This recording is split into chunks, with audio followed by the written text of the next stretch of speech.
When we strip these cars down for restoration, the parts get sorted, cleaned up, and stacked on shelves. Here you can see suspension parts and other pieces.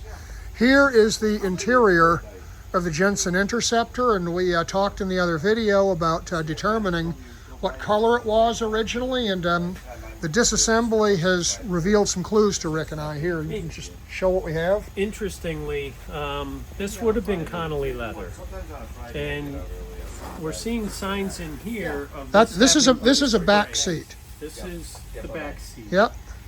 And you're seeing signs of it having been sprayed. And see, this was tan leather that has been sprayed.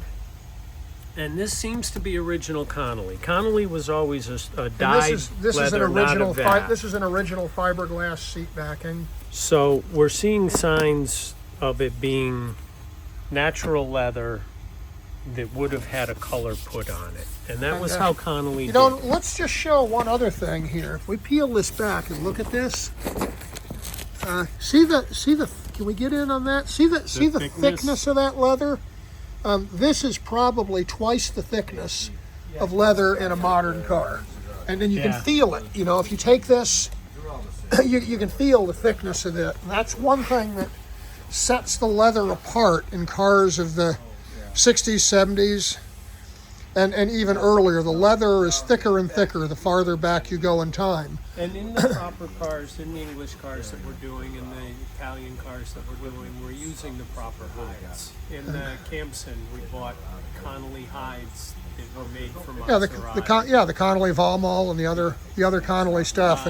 But this here is not original leather. This has been redone. These front seats, look at this. And you can see this is a vat dyed leather where it was in a colored dye, and so it's dyed means right through. This hide was actually dipped in a vat where that was painted.